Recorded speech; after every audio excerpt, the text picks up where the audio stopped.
भगवते वासुदेवाय।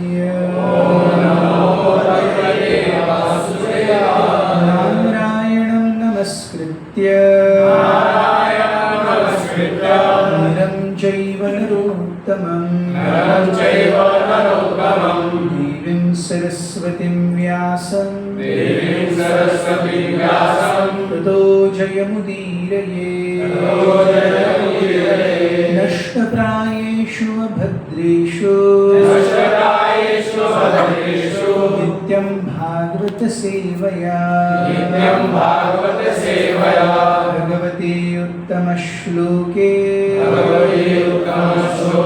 भक्तिर्भवति नैष्ठिकी। कृष्णाय वासुदेवाय देवकी नंदनाय च नन्दगोपकुमाराय गोविन्दाय नमो नमः। श्रीमद्भागवतम 1.1.1।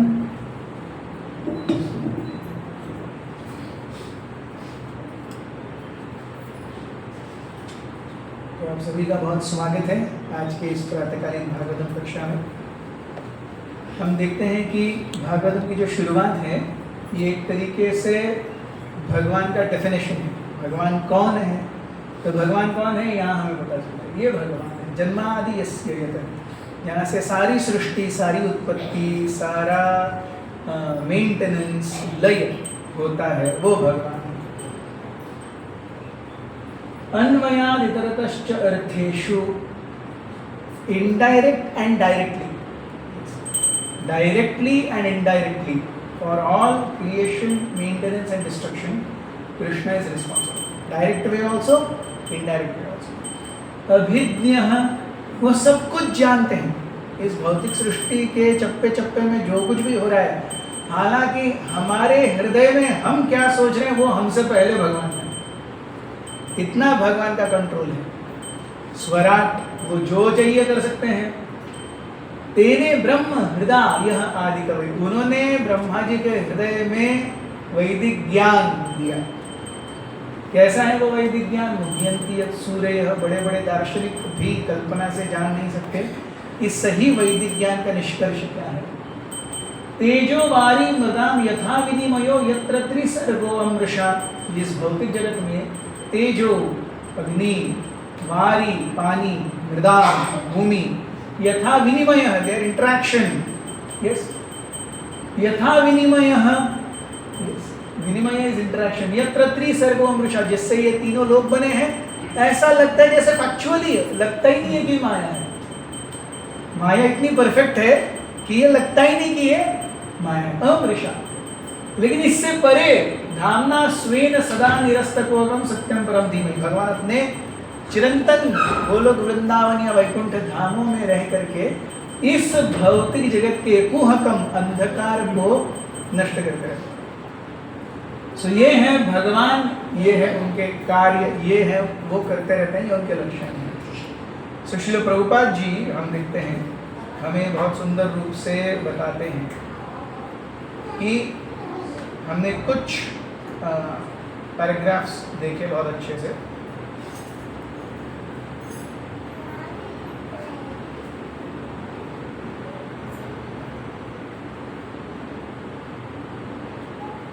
श्रीमद् भागवत जो है ये भगवान के स्वरूप लक्षण का एक प्रतिबिंब है।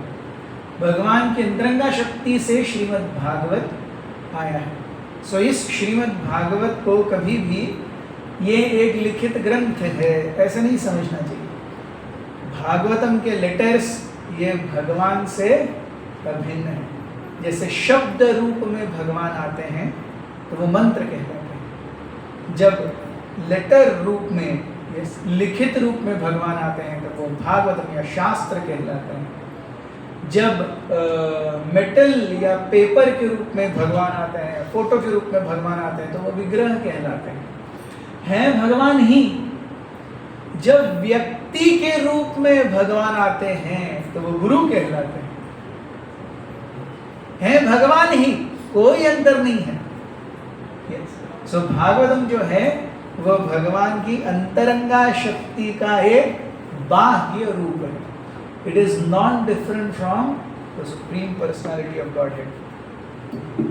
और इस भौतिक जगत में व्यास देव के बहुत ही सुनिश्चित करने के कारण ये भागवतम इस रूप में आया है कि वो क्या है, वो सारे शास्त्रों का निचोड़ है।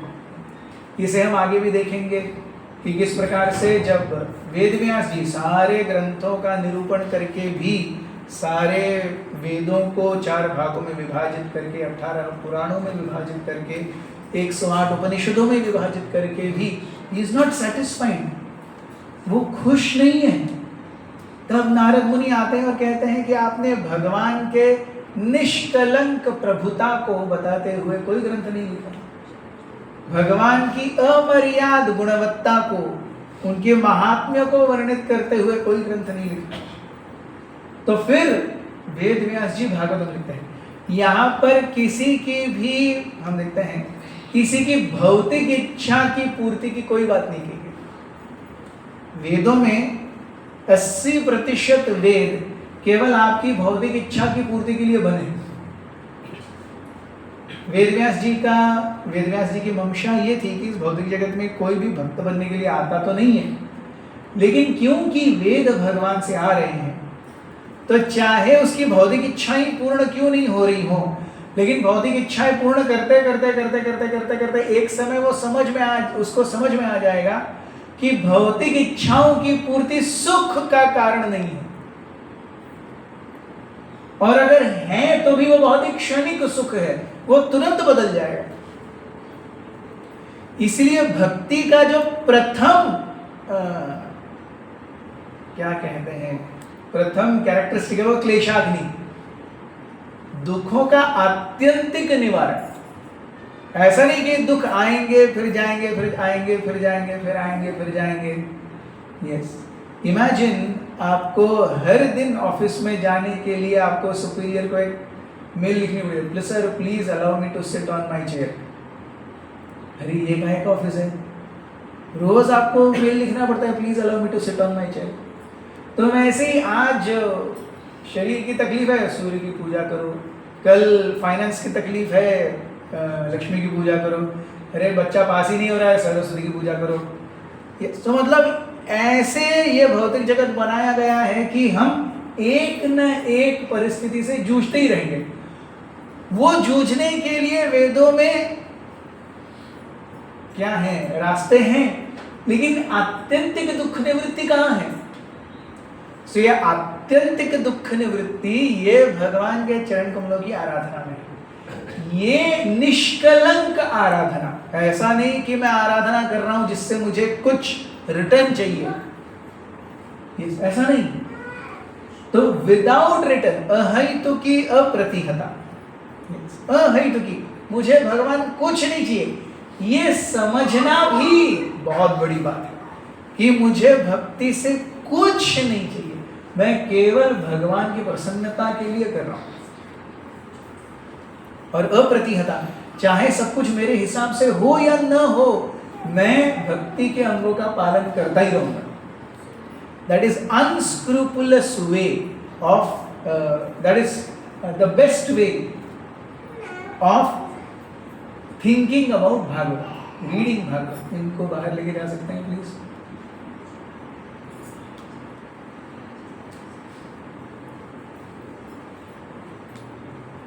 सो प्रभुपाद जी बताते हैं कि इस भौतिक जगत में कैसा है, सब कुछ रिलेटिव है। The material world is there in such a way that one truth depends on something else.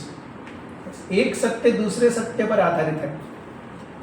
So absolute reality नहीं है।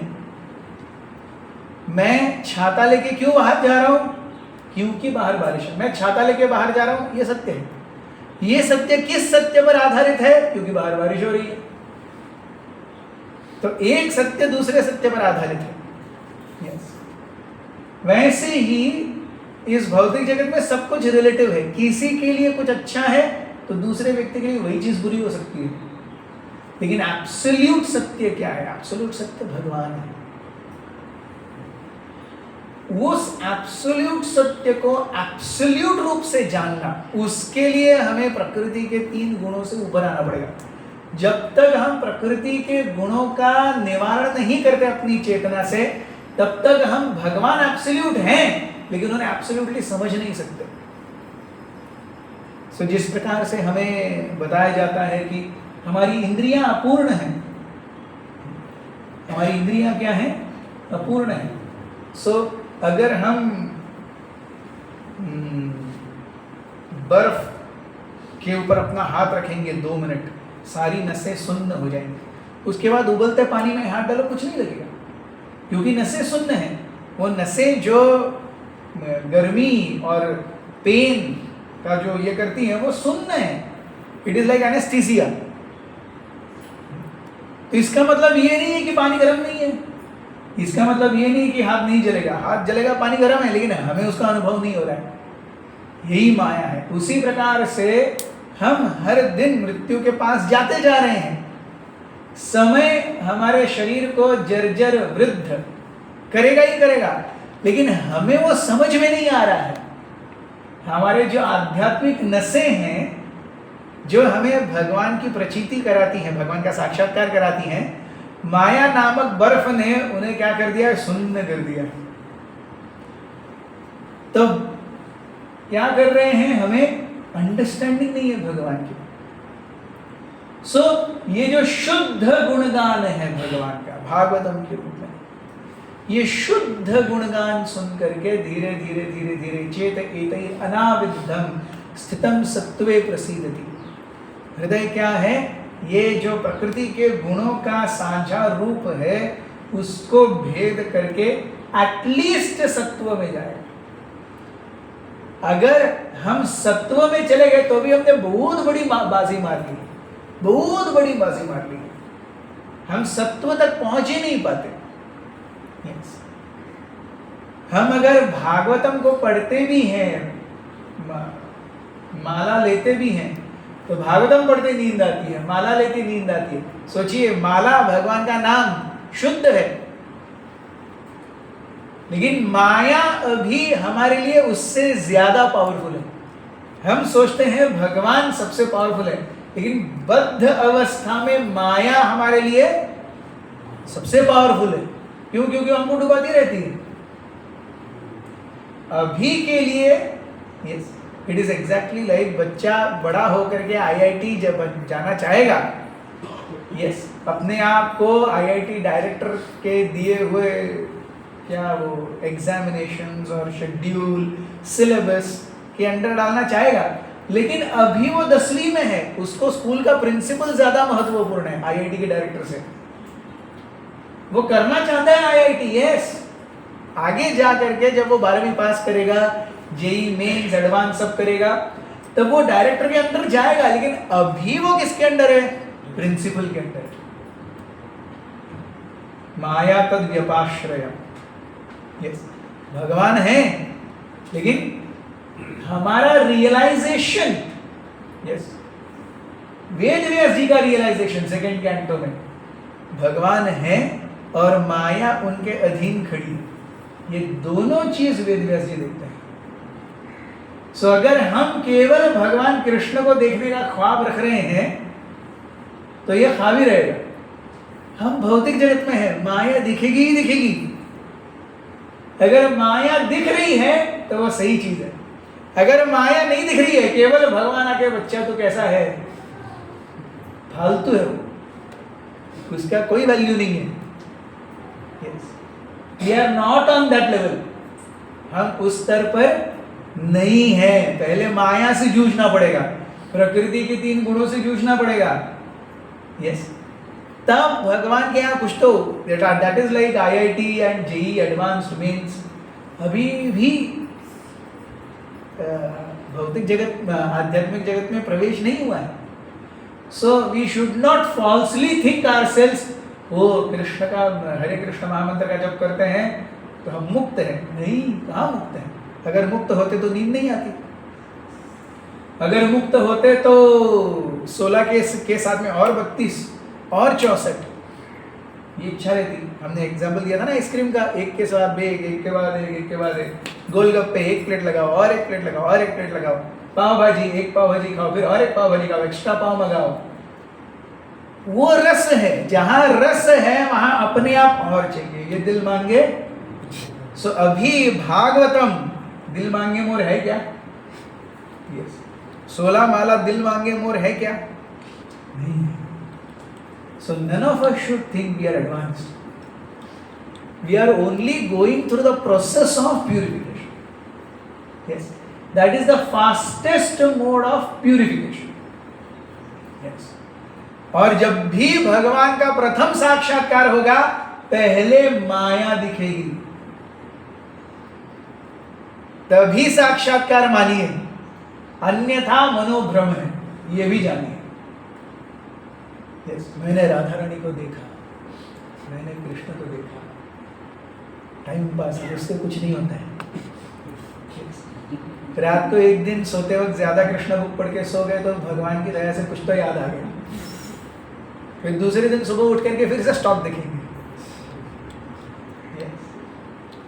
अगर भगवान की प्रचिति है तो भगवान छोड़ करके और कहीं नहीं जाएंगे, उधर ही रहेंगे। yes. भगवान की प्रचिति मीन्स ओनली भगवान, और कुछ नहीं। करेले के 156 व्यंजन रखे हैं और उसके साथ में हलवा है, आपको कोई टेंशन है क्या? ये 156 व्यंजन नहीं चाहिए, हलवा चाहिए। इसमें कोई दौरा है?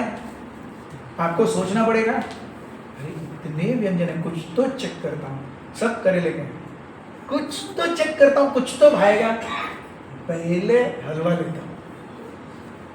yes or no? So that is, yes, इस भौतिक जगत के सारी चीजें, ये करेले के 156, 268, 350 जो आप मान लीजिए, वो सब करेले के ही व्यंजन। सो नेचुरली हम जब पार्टी में जाते हैं और करेले के व्यंजन देखते हैं और अच्छा घी में बना हुआ pineapple halwa, yes, there is no tension in choosing. Whereas in this material world, हमारा अरे थोड़ा करेला भी जरूरी है, सारा हलवा कैसे खाएंगे, करेले के 2-4 व्यंजन तो होने चाहिए, which means I am not fully attracted. So यहाँ पे प्रभुपाद जी बहुत सुंदर रूप से बता रहे हैं कि जब माया का प्रभाव कम होगा तब आंतरिक रूप से भागवतम, भगवत गीता, चैंटिंग, इसके प्रति स्वाभाविक रुचि, वो जैसे हमारी स्वाभाविक रुचि, एटलीस्ट मेरी तो 16 माला के प्रति स्वाभाविक रुचि नहीं है, मैं साधना के रूप में कर रहा हूं उसे। मैं तो कम से कम जब 16 माला करता हूं तो ओ क्या रस आ रहा है, जैसे रूप गोस्वामी कहते हैं, हरे कृष्ण नाम बोलने पर मुंह ऐसा लगता है जैसे ओ मेरे पास करोड़ों जिह्वाएं और करोड़ों कान क्यों नहीं है। ऐसी मेरी स्थिति नहीं है, मुझे 16 माला करना है, इसीलिए मैं 16 माला कर रहा हूँ। अगर प्रभुपाद जी ने कहा होता 8 माला पर दीक्षा होगी तो मैं 9वीं माला नहीं करता। प्रभुपाद जी ने बोला है 16, इसलिए 16 कर रहा हूँ। सो टेस्ट मीन्स प्रभुपाद जी ने 8 बोला, मैं 16 कर रहा हूँ, प्रभुपाद जी ने 16 बोला, मैं 32 कर रहा हूँ, दैट इज टेस्ट। सो इस अवस्था में हम में से कोई है? Yes. Yes. So we should know that there is a lot of improvement that is required.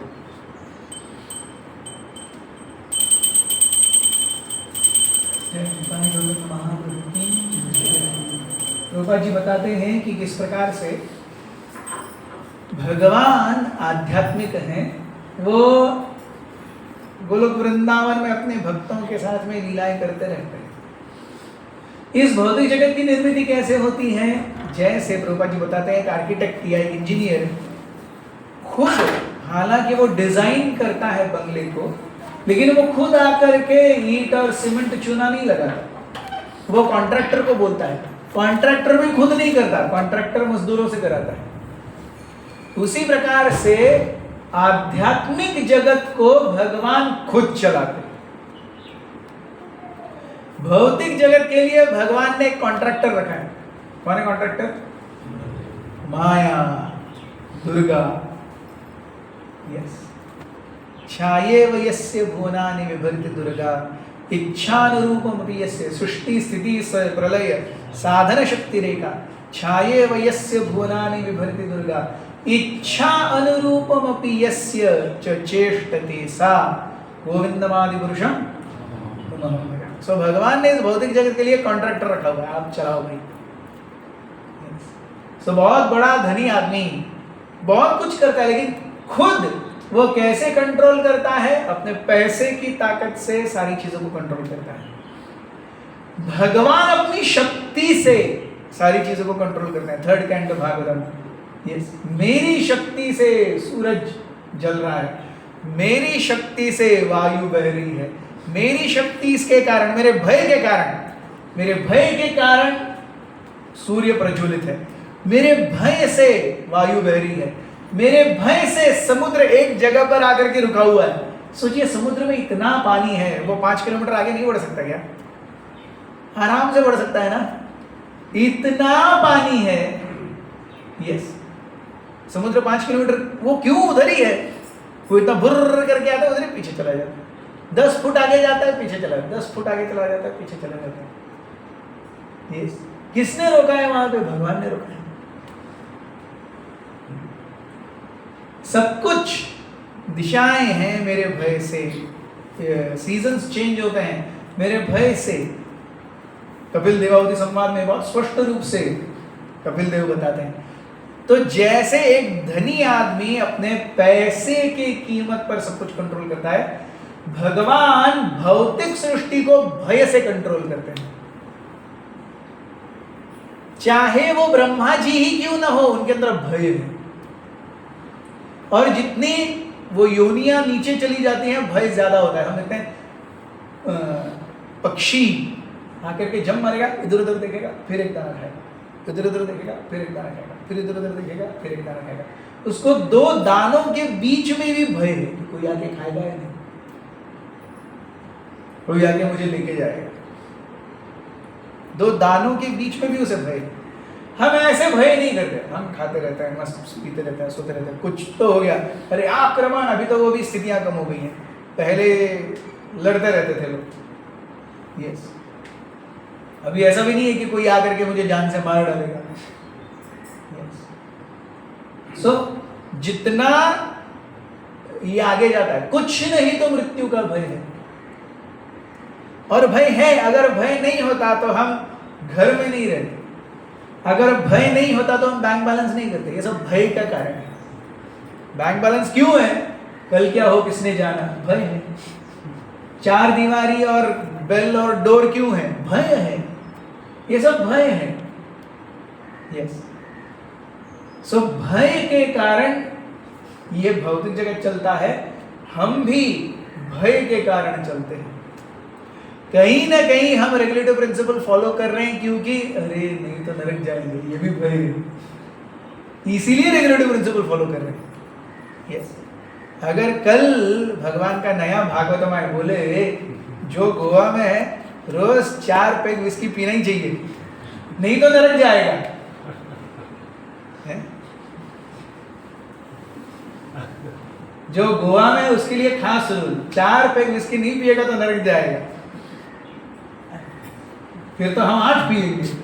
भगवान ने मिनिमम बोला है, चैंट 16 राउंड्स मिनिमम ऑफ हरे कृष्ण महामंत्र, 4 पैग मिनिमम ऑफ विस्की, 16 पिएंगे, क्वालिफाई जल्दी करेंगे। Why are we following regulative principles? भय के कारण। So we are not on the platform of duty, we are not on the platform of love. We are either on the platform of fear or we are on the platform of gain. Yes. जो lower 2 platforms हैं। Yes. So भगवान, आप कोई दरवाजा नहीं कर रहे हैं? खोलिए खोलिए, आगे बंद कर दिया ना दरवाजा। सो भगवान कहते हैं इस भौतिक जगत को चलाने के लिए उन्होंने एक कॉन्ट्रैक्टर रखा है। कॉन्ट्रैक्टर कौन है? हाँ, और जैसे कॉन्ट्रैक्टर सारी चीजें लेके आता है और उससे घर बनाता है, वैसे माया ने कौन सी 3 चीजों से घर बनाया है? रजस, सत्व और तमस। ये है ईंट, पत्थर, रेती, पानी, सीमेंट, ये सब है 3 गुण, उससे बनाई है सब।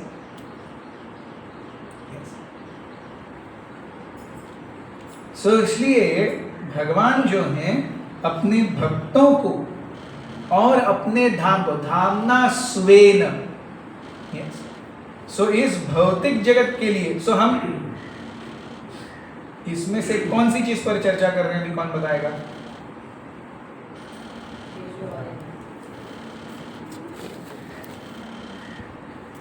इस श्लोक में से आध्यात्मिक जगत की भगवान डायरेक्टली कंट्रोल करते हैं, भौतिक जगत को भगवान इनडायरेक्टली कंट्रोल करते हैं। तो इसमें से हम कौन सा पार्ट डिस्कस कर रहे हैं? हाँ,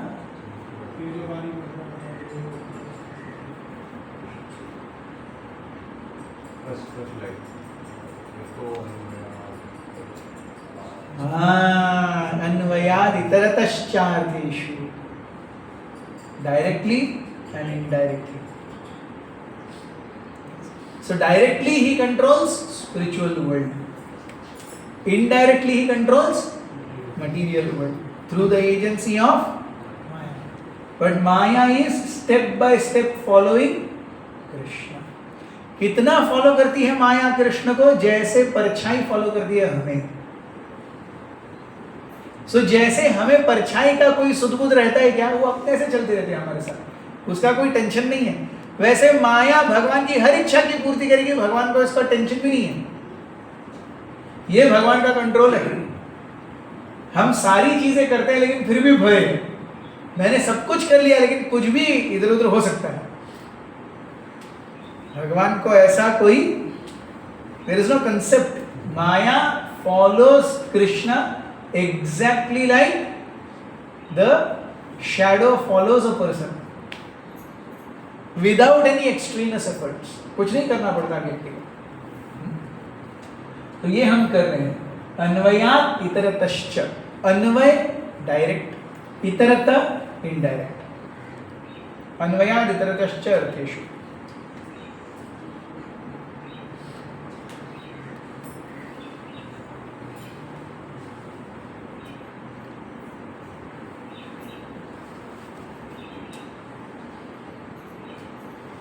तो प्रभुपाद जी बताते हैं कि किस प्रकार से एक तरीके से देखा जाए तो ये भौतिक जगत और आध्यात्मिक जगत में एक ही अंतर है।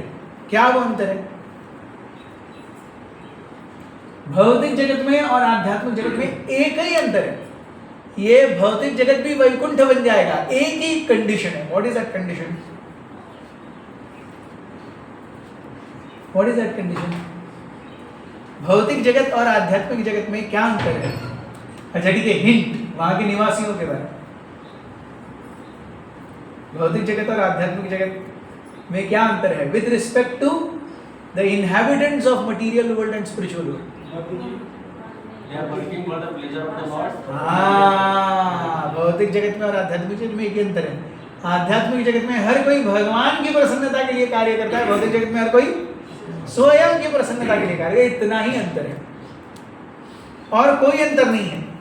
अगर संपूर्ण भौतिक जगत में हर कोई भगवान की प्रसन्नता के लिए कार्य करे तो ये जगत वैकुंठ बन जाए। और भौतिक जगत में और आध्यात्मिक जगत में कोई अंतर नहीं है। जैसे जब घर बनता है तो केवल इस एक इच्छा से कि जो व्यक्ति घर बना रहा है उसकी इच्छा है अपने घर में रहने की, वरना इस सब ताम झाम का कोई जरूरत नहीं है। किसी व्यक्ति की इच्छा है अपने घर में रहने की, इसीलिए घर बन रहा है, इसीलिए आर्किटेक्ट आया, इसीलिए कॉन्ट्रैक्टर आया, इसीलिए पीडब्ल्यूडी वगैरह के परमिशंस मिले, लाइसेंसेस निकले, इसीलिए मिस्त्री आए, इसीलिए सारा जो बेसिक रॉ मटेरियल आया, इसी के कारण सब कुछ बनता रहा, इसीलिए पैसे खर्च हुए। क्यों? वन डिजायर, मुझे अपने घर में रहना। उसी प्रकार भौतिक जगत और आध्यात्मिक जगत में क्या अंतर है? One difference. There they want to serve Krishna and please Krishna, here we want to serve ourselves and please ourselves. We want to please ourselves and see that others are serving us. Again, ये बुनियाद है इस भौतिक अस्तित्व की। और ये बुनियाद और सशक्त कैसे होती है? ये बुनियाद और सशक्त कैसे होती है? शरीर धारण करने से।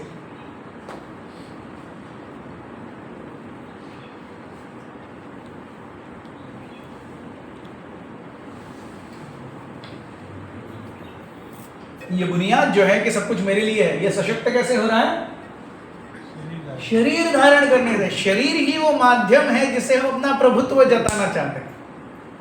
शरीर ही नहीं है तो काहे से प्रभुत्व जताएंगे? भूत बन के फिरते रहेंगे, किसके ऊपर प्रभुत्व जमाएंगे? सो जीव जिसके पास शरीर नहीं है वो ऐसा राजा है जिसको अपने ही देश से निष्कासित कर दिया। अभी अमेरिका ने वेनेजुएला के राष्ट्रपति को, मदुरो को, अब वो अमेरिका में प्रिजन में है। वो यहाँ का राष्ट्रपति था, अब वहां जाकर के खुद ही जेल के अंदर है। तो शरीर जो है उसके कारण हम अपनी प्रभुत्ता को दिखा पा रहे हैं। शरीर ना हो तो इस भौतिक जगत में कोई अपनी प्रभुत्ता दिखा भी ना पाए। So the concept of I and mine is even more ingrained with the acceptance of body. और हर शरीर के अपने अलग अलग लाइक्स एंड डिसलाइक्स हैं। हम देखते हैं हम मनुष्य शरीर में आइडियली हमको दिन में एक बार तो नहाना चाहिए।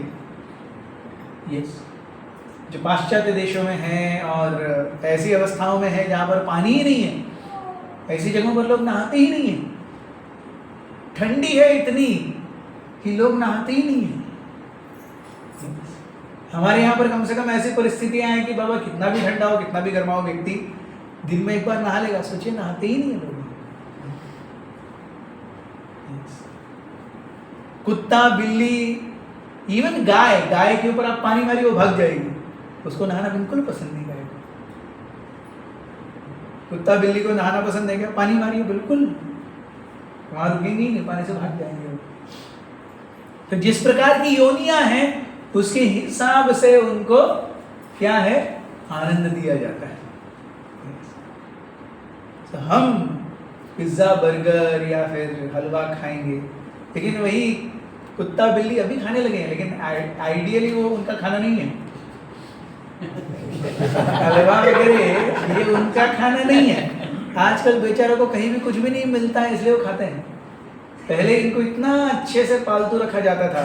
देखिए, पालतू जानवर रखने में कोई प्रॉब्लम नहीं है, लेकिन पालतू जानवर हमेशा घर के बाहर होते थे। कोई पालतू जानवर घर के अंदर नहीं आता था, कोई नहीं आता था। कुत्ते, बिल्ली, ये सब घर के अंदर कभी नहीं थे। घर के बाहर जो बरामदा है या फिर जो आंगन है उसमें ये लोग रहेंगे। अभी तो वो कुत्ता बिल्ली घर के अंदर है, मालिक की बेड पर है, उनके लिए अलग सा वो पेडिग्री का खाना है, उनके लिए शैम्पू है, उनके लिए सलून्स और स्पाज हैं। मतलब ये सब रखने में कोई टेंशन नहीं है। पहले चोर उचक के रहते थे, कोई ये आता था हमारे पास ऐसे जैसे बर्गलर सिस्टम्स हैं, भागने का साधन है। आज कुछ हो गया तो हम ट्रेस कर सकते हैं कैमरा से, कौन आया, किसने कब क्या किया। पहले कुछ नहीं था, कोई तो रात को आकर के मार के चला गया, कौन क्या करेगा? जंगल में रहता है, जंगल में रात में कोई जा रहा है तो इसलिए कोई अकेला नहीं जाता था। हर कोई बड़ा बड़ा 25, 30, 40 लोगों का ग्रुप लेकर के जाते थे। उसमें भी जो सही में एकदम पेशेवर डाकू हैं वो क्या करते थे? एक यात्री का रूप लेकर के उस इसमें चले जाते थे और बाद में अपनी एग्जैक्ट लोकेशन बता देते थे। रात को सब सो रहे हैं तो बाकी के 50 डाकू आकर के इन 25 लोगों को मार डालेंगे, उनका गहना वगैरह सब लेके भाग जाएंगे। ऐसे सब चलता था, किसको पता चलेगा? तो उस समय में फिर आपको कुत्ता चाहिए, बिल्ली चाहिए, रखवाली के लिए वो भौं भौं करेंगे तो आप उड़ जाएंगे रात में। ये सब होता था। पहले अलार्म सिस्टम वगैरह कुछ नहीं था, तो मुर्गी की बांग से व्यक्ति उठता था। यस, गोवा में तो मैंने मुर्गी की बांग सुनी ही नहीं है। पिछले 30 साल से मैंने मुर्गी की बांग सुनी ही नहीं है। yes. गोवा का मुर्गा भी रात में 3-4 बजे सोता है, लगता है 4 पैक लगा करके, फिर वो उठता है तब देता है, अरे एनीवेज हो गया काम, अलार्म का मैं क्यों बोलूं। मैंने 30 साल से एक बार भी कुकुड़ को नहीं सुना है गोवा में। yes. So, ये सब कुछ क्यों चाहिए था? वो काल, वो समय की आवश्यकता थी, वो समय की आवश्यकता थी। yes. So, अभी वो समय की आवश्यकता नहीं है, सब कुछ चेंज हो रहा है। So, इस भौतिक जगत में जो अलग है वो है भगवान की सेवा की इच्छा की विहीनता।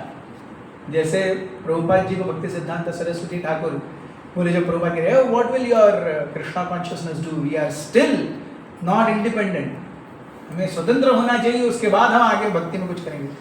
भक्ति सिद्धांत सरस्वती ठाकुर ने कहा स्वतंत्र परतंत्र ये सब चलता रहेगा, हमें भौतिक जगत से बाहर निकलना है। And so very true. पहले अंग्रेजों ने भारत को लूटा, अब भारतीय भारत को लूट रहे हैं, फर्क क्या पड़ा है? एनीवेज जो सत्ता में है वो लूट ही रहा है। अंग्रेजों ने थोड़ा ज्यादा लूट लिया, हम थोड़ा कम लूट रहे हैं, लेकिन अल्टीमेटली लूट ही रहे हैं। फर्क क्या पड़ा? कोई फर्क नहीं पड़ा। पहले अंग्रेज लूटते थे, भारतीय लूट रहे हैं। कांग्रेचुलेशंस। यस, है कि नहीं? लेकिन जिसको मिलना चाहिए उसको मिल तो नहीं रहा। सो इस भौतिक जगत में हम कुछ भी कैसे भी कलपुर्जे लगा करके स्थिति को सामान्य करने का प्रयास करेंगे, वो सब चीज एक दिन धराशायी होनी है। और अगर सब कुछ हमारे रहने तक अच्छा हुआ तो हमारी मृत्यु के बाद क्या होने वाला है? हमारी मृत्यु के बाद क्या होगा? हमारी मृत्यु से, हमारे जन्म से पहले क्या था? कुछ नहीं।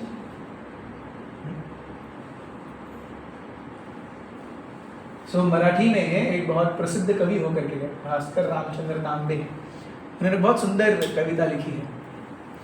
मी जाता राहतील कार्य काय, जनपळ भरड रडतील हाय हाय। लोग थोड़ा रोएंगे, हाय हाय। क्या रुकेगा? कुछ नहीं रुकेगा, सब चलता रहेगा। मी जाता राहतील कार्य काय, मेरे जाने से क्या रुकने वाला है? जन पड़ भर रड़तील हाय हाय। पल भर रोक लोएंगे, जिंदगी चालू रहती है। So we have to know that nothing will stop because of us. Everything will continue. People will be naturally, क्योंकि इस भौतिक जगत में है 10, 15, 20, 30, 25, 50, 70 साल का एक गठबंधन है, तो थोड़ा रोएंगे, फिर जिंदगी चलती रहेगी। वो जो आगे जिंदगी चलेगी उसके लिए हमने अभी क्या किया? yes. जैसे बच्चा आगे जा करके वो पैसे कमाएगा, शादी करेगा, परिवार संभालेगा, इसलिए अभी से नर्सरी, फर्स्ट, सेकंड, थर्ड शुरू करता है वो, क्योंकि आगे जा करके उसे क्वालिफाई होना है। वैसे मृत्यु के बाद अगले लाइफ के लिए क्वालिफाई होने के लिए हम अभी क्या कर रहे हैं?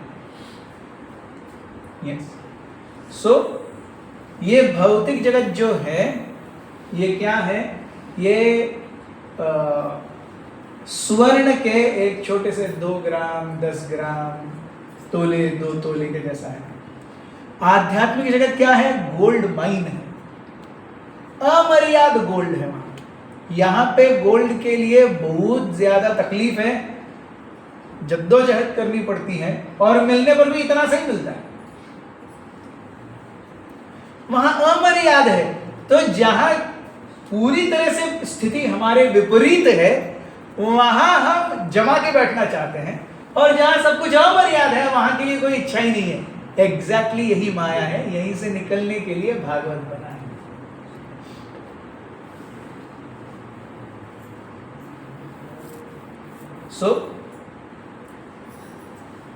श्रुति मंत्र हैं कि सब कुछ ब्रह्म है। ब्रह्म means everything is spiritual and ultimate source of everything. Everything emanates from him. कहाँ से आया है ये? कोई श्लोक जो आपको याद आ रहा है? Everything is from Brahman. Everything emanates from him. Sarva Karana Karanam, ठीक है. Ishopanishad, something more direct. The first verse of Ishopanishad. Om Purnamadaha Purnamidam Purnat Purnamudachyate Purnasya Purnamadaya Purnameva Vashishyate. Yes. Actually ये भी ब्रह्म है, लेकिन क्योंकि मेरी चेतना इसे भोग करने की है तो वो भौतिक बन जाता है. ये भी ब्रह्म ही है. आध्यात्मिक जगत में और भौतिक जगत में हमने देखा what is the only difference? हाँ, चेतना का ही डिफरेंस और कोई डिफरेंस नहीं है. तो चेतना क्योंकि यहाँ पे खुद के एंजॉयमेंट की है तो इसलिए भौतिक प्रकृति का निर्माण करना पड़ता है भगवान को. ये जगत भी ब्रह्म है. और क्यों नहीं है? देखिए, हर कण में भगवान है, हर कण में परमात्मा है, हर शरीर के अंदर परमात्मा है. तो परमात्मा से विहीन न सजीव सृष्टि है न निर्जीव सृष्टि है, और परमात्मा ही ब्रह्म है. तो सब कुछ ब्रह्म ही है ना. आप समझ रहे मैं क्या कह रहा हूं? एवरी एटम, सजीव ही नहीं निर्जीव में भी हर जगह परमात्मा है. तो कण कण में परमात्मा है, सजीव शरीर में भी परमात्मा है. तो हर जगह परमात्मा है. परमात्मा से विहीन क्या है? परमात्मा ब्रह्म का एक्सटेंडेड रूप है. तो ये भौतिक जगत भी ब्रह्म ही है. सर्वम खलु इदम ब्रह्मम. यस, जैसे मायावादी लोग कहते हैं सर्वम खलु इदम ब्रह्म. यस, ये भी ब्रह्म ही है. लेकिन वो क्या सोचते हैं? ये ब्रह्म जो है वो क्या है? मिथ्या है. ये मिथ्या नहीं है. ये क्या है? इट इज टेम्पररी पर it is not false. It is temporary but not false. उदाहरण दिया जाता है स्वप्न का. स्वप्न क्या है? वो टेम्पररी है, वो मिथ्या नहीं है. स्वप्न आपने डरावना देखा, आप जाग जाते कि नहीं? तो रिएक्शन एकदम बराबर है कि नहीं? तो अगर वो मिथ्या होता तो ये रिएक्शन कैसे सॉलिड आता? या एकदम पसीने से लथपथ होकर के उड़ जाते. सो वो जो अस्तित्व है उसने भी हमारे जहन पर और हमारे शरीर पर विकार डाले. स्वप्न में हम देखते हैं, हम भाग रहे, कोई तो मेरा पीछा कर रहा है, भाग रहे. पीछे से घोड़े पर आते हुए कोई तो आता है और हमें ऐसा फाक करके मार के चला जाता है. तो वो अस्तित्व जिसमें मैं भागा, पीछे देखा, किसी घुड़सवार को आते हुए देखा और मैं और डर रहा हूं, वो और पास आ रहे, मैं छुपने का प्रयास कर रहा हूं, ये सब अस्तित्व मैंने अपने स्वप्न में अनुभव किया और उसका असर फैक्चुअली हुआ कि मैं डर गया, मुझे पसीना आया, करके उड़ गया. तो ये स्वप्न जैसे 10 सेकंड, 15 सेकंड, 1 मिनट चला, वैसे ही अगर इंफिनिटी को देखा जाए तो हमारा 70 साल का जीवन क्या है? स्वप्न है.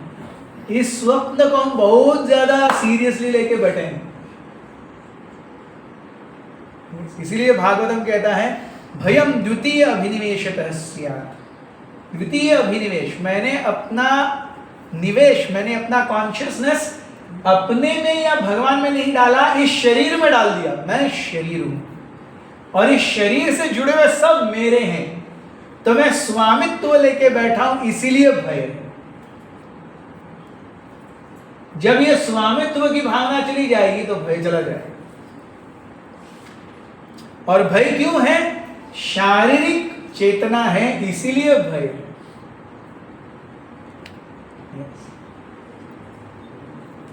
कोई व्यक्ति अगर उसे आत्मा भूत दिखता है तो कोई व्यक्ति भूत को बोलता है कि तुम्हें अभी मार दूंगा, ऐसा बोलता है कि कोई आत्मा को?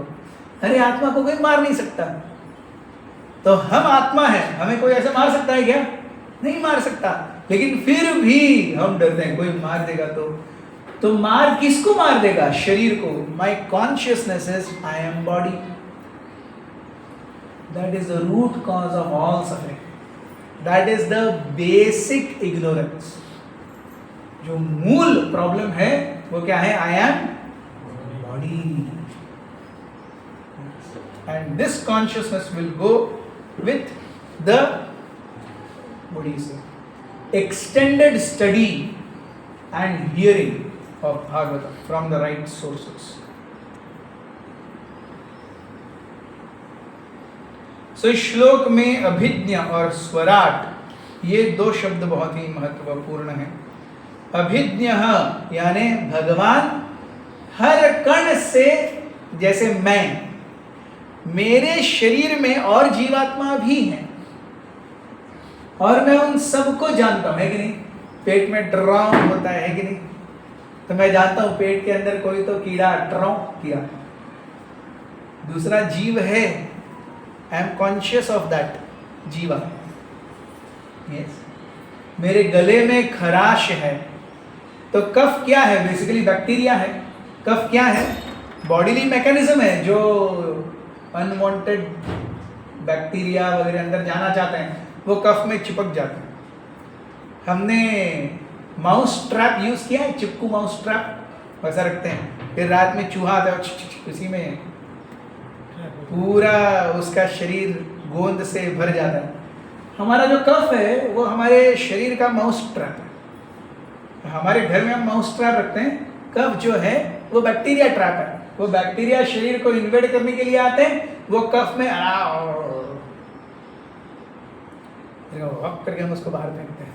हम बोले लेकिन वो नहीं होता, तो अंदर क्या होता है? yes, वो नेचुरल प्रोटेक्शन मैकेनिज्म है हमारे शरीर का. वो माउस ट्रैप है हमारे शरीर का. उसमें क्या गड़बड़ है? वो है, इसलिए सब सही है. शरीर में कुछ भी अनवांटेड नहीं है. yes. खाते हैं पीछे से और आगे से निकालते हैं. समझो अगर पीछे से और आगे से नहीं निकालेंगे, गुब्बारा फट जाएगा एक दिन ऐसे ही, है कि नहीं. कितना खाएगा? खा खा के कहीं तो जाना चाहिए, वो इधर आएगा, बूम. सो मलमूत्र, शौच इतना महत्वपूर्ण है. yes. जैसे आयु बढ़ती है वैसे शरीर का धीरे धीरे धीरे कमजोर होना इतना महत्वपूर्ण है. नहीं तो समझ में नहीं आएगा कि शरीर जाने का समय आ गया, कुछ करना चाहिए. ये प्रॉब्लम है स्वर्गलोकों में. स्वर्गलोकों में जन्म मृत्यु जरा व्याधि में से जरा और व्याधि स्वर्ग में है ही नहीं. जन्म है और मृत्यु है. तो स्टार्ट टू एंड व्यक्ति इतना एंजॉय करता है, उसको लगता है कि नहीं मैं मर रहा हूं. एक ही ये होता है, उसके गले में घाव होता है. सो स्वर्ग में जैसे जैसे उसका हार के फूल जो है वो क्या मुरझाते जाएंगे, वैसे उसको पता चल रहा है कि हाँ वही समय आने वाला है. जैसे हमारे यहाँ पे ये वो बाल निकल जाना, शरीर थोड़ा व्याधि आ जाना, शरीर थोड़ा कमजोर हो जाना, यस दिखने कम लगना, दांत ढीले होना, दांतों के अंदर में कुछ फंसना. यस 25-26 तक कुछ फंसता नहीं है. 45-50 का होने पर उधर ये पालक अटक जाता है, ये क्या वो कोथिंबीर का कुछ तो लग जाता है, वे जी बोल रही हूँ. ये सब होता है कि नहीं. yes? तो मूंगफली खाते तो मूंगफली वो का एक दाना जो पिसा हुआ वो अंदर चला जाता है, इधर ही अटक जाता है. yes? तो ये सारे इस बाल सफेद हो जाते हैं. yes? आवाज में खराश आने लगती है. ये सारी चीजें हैं. भूख कम हो जाती है अपने आप, खाने का बहुत मन नहीं करता. यार हैप्पी. उल्टा ज्यादा खाएंगे तो ऐसा लगता है बहुत बोझ हो गया, भारी हो गया. yes. तो ऐसा 25 में तो नहीं था बिल्कुल भी. yes. 25-30 में अरे लाओ और अच्छा और भी लाओ, अच्छा और भी, अरे दिल नहीं भरा थोड़ा और लाओ भाई. ये सब अपने आप कम होने लगता है. ये क्यों कम होने लगता है? ये सब शारीरिक साइंस है भैया. उल्टी गिनती चालू हो गई. yes. ऐसे ही 45 के बाद समझ लेना चाहिए उल्टी गिनती चालू हो गई है. वैसे तो जन्म से ही उल्टी गिनती चालू है, लेकिन फिर भी on a more serious note 45 के बाद उल्टी गिनती तो एकदम मतलब पंप मार करके चालू है. yes. So we have to be really very serious. What is happening? How it is happening? Yes. So जो इस तथ्य को नहीं जानता नहीं मानता कि ये भौतिक जगत भी भगवान के उतना ही कंट्रोल में है जितना आध्यात्मिक जगत है, उसको इस भौतिक जगत में क्या करना पड़ता है? मृत्यु के सामने जाना पड़ता है। मृत्यु और सर्वहरश्चाहम कालोस्मि भरतर्षभ। सो काल के प्रभाव से मृत्यु आती है। यस, काल के प्रभाव से सजीवों के लिए काल मृत्यु के रूप में आता है, निर्जीव के लिए काल प्रलय के रूप में आता है। दोनों काल ही के मैनिफेस्टेशन। सजीव के लिए काल मृत्यु के रूप में आता है, निर्जीव के लिए काल प्रलय के रूप में आता है। अच्छा, प्रलय मतलब जब सब कुछ खराब, सब कुछ अंत हो जाएगा, ऐसा नहीं है। अहनि अहनि भूतानि गच्छन्ति यमालय। प्रलय में भी नित्य प्रलय, नित्य प्रलय मीन्स एवरीथिंग इज एनीवेज 50-100 साल में ये बिल्डिंग नहीं रहेगी, ये प्रलय की ओर जा रही है। सो प्रलय इज अ कांस्टेंट प्रोसेस। 2-4 दिन तक फूल रहेगा, फिर वो मुरझा जाएगा, उस फूल के लिए वो प्रलय है। प्रलय इज अ टर्म, उसे हम बहुत जनरलाइज कर, ओ सब सूरज बड़ा हो जाएगा, बहुत वृष्टि होगी, सब पानी के अंदर चला जाएगा, ऐसे नहीं है। वो एक निमित्तिक प्रलय है। नित्य प्रलय क्या है? हम मर रहे हैं, बाकी के फूल मुरझा रहा है, ये सब नित्य प्रलय है। सब बनता है, बिगड़ता है, नित्य प्रलय है। टाइटैनिक 1912 में डूबी, अभी उसके अंदर का वो जो लोहा था पूरा, वो भी कट गया, बहुत थोड़े से अवशेष बचे हैं। 100 साल में जो बिल्कुल न डूबने वाला जहाज था, वो पहले वॉयज में डूब गया, और अंदर का अब हम फुटेज देखेंगे तो कुछ नहीं बचा। वो जो लोहा था वो भी पानी ने खा लिया, इरोजन। सो कुछ नहीं रहेगा। अगर हम ये नहीं जानेंगे कि सब कुछ भगवान के अधीन है और भगवान की सत्ता से सब कुछ जाने वाला है, तो भगवान फोर्सिबली इस चीज का क्या देते हैं? प्रमाण देते हैं मृत्यु के रूप में। सजीव धारी के लिए मृत्यु के रूप में भगवान आते हैं, निर्जीव के लिए प्रलय के रूप में। सो वो सबके हृदय की सब कुछ जानते हैं और इस भौतिक और आध्यात्मिक जगत को पूरी तरह से कंट्रोल करते हैं, इसलिए वो स्वराट हैं।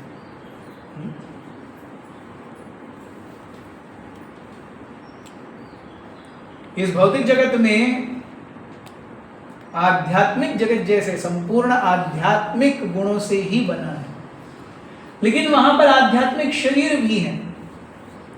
आध्यात्मिक जगत मतलब केवल सीनरी नहीं है, आध्यात्मिक जगत में जीव भी है। yes. उनका वो जो पूरी सीनरी है और वो जीव हैं, वो भी आध्यात्मिक ऊर्जा से ही बने हैं। यहाँ भौतिक जगत में जो कुछ भी सीनरी है और जो भी शरीर बने हैं, सब भौतिक ऊर्जा से बने हैं। So there everything is spiritual, here everything is material. The only spiritual here is the living entity, spark. There is nothing else that is spiritual here. In the spiritual world, everything is spiritual. Material world, everything is material.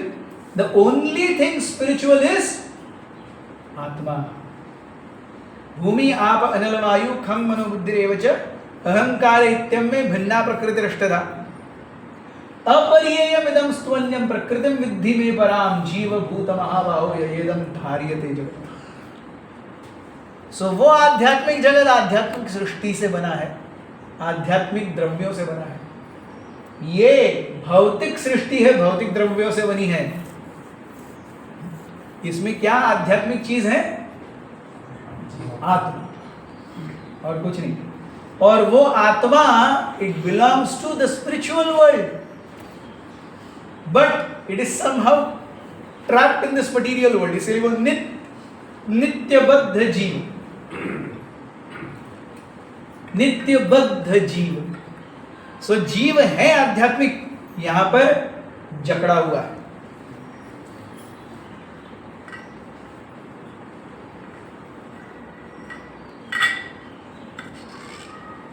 तो इसलिए प्रभुपाद जी कहते हैं कि हमें अपनी बुद्धि का उपयोग करना चाहिए। हम इस भौतिक जगत में इंद्रिय, मन और अहंकार का उपयोग करते हैं। सबसे ज्यादा इंद्रिय, मन और अहंकार, they are the driving forces in material existence. हमें अपनी बुद्धि का उपयोग करना चाहिए। दे शुड बी, अवर बुद्धि should become our driving force. तब हम इस भौतिक जगत को पार करके आध्यात्मिक जगत जा सकेंगे। इसीलिए भगवान भगवत गीता में भक्ति योग को क्या कहते हैं? बुद्धि योग।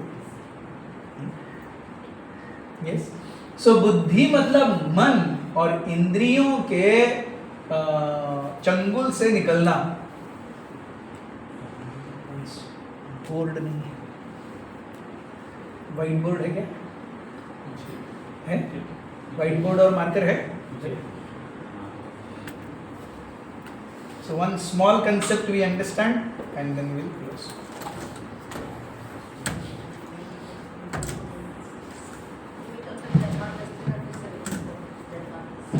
तब तक क्या? हाँ, जन्म आदि, सृष्टि, स्थिति और प्रलय। जन्म आदि, सो जन्म, मृत्यु और उसके बीच का maintenance, creation, maintenance and destruction. So जन्म आदि, आदि एक्सेट्रा, जन्म, सृष्टि, स्थिति, प्रलय। यस्य यत, जहां से वो आता है, वो भगवान है।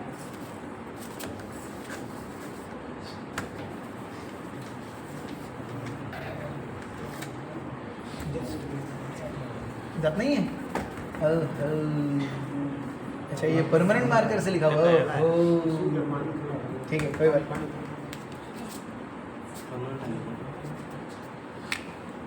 नहीं, नहीं, लेकिन ये जाएगा तब और लिखा। ठीक है, क्या वो छोटा जाएगा क्या?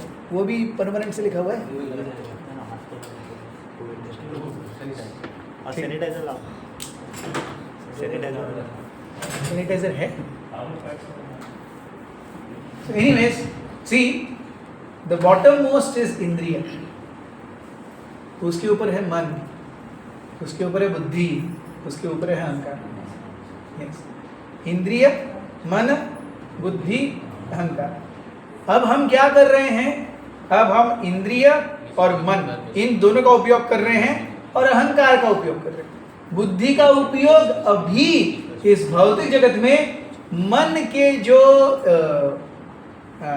एंजॉयमेंट टेंडेंसीज है उसको पूरा करने के लिए बुद्धि का उपयोग हो रहा है। yes. तो यहां से हम अपना फोकस शिफ्ट करते हैं। जब बुद्धि का उपयोग करते हैं तो इंद्रिय और मन ये रेगुलेट होंगे और बुद्धि के ऊपर अहंकार है। सो मन और इंद्रिय जब रेगुलेट होंगे तो अहंकार, जो कि भौतिकता में भोग की इच्छा से व्याप्त है, वो बुद्धि के इस्तेमाल से भगवान की इच्छा में जाएगा। मन और इंद्रिय, यस, इनका चेंज होना जरूरी है। अहंकार का चेंज ये नहीं होता। Only false ego gets transformed into true ego. That is why amongst senses, mind, intelligence and ego, rest everything is, nothing else is addressed as false mind, false intelligence, false senses. No, false ego. बाकी कुछ false नहीं है, क्योंकि यहां से अहंकार जीव के बाह्य, ये जीव का जो सबसे प्रथम, उससे सबसे जुड़ा हुआ जो लेयर है वो है अहंकार। मैं, वो आध्यात्मिक जगत में ही रहेगा, मैं भी रहेगा। मैं भगवान का दास हूं, ये चेतना आध्यात्मिक जगत में भी रहेगी। सो मैं मीन्स अहंकार। सो ये मैं भगवान की सेवा को छोड़ करके भौतिक में आ रहा हूं, ये प्रॉब्लम।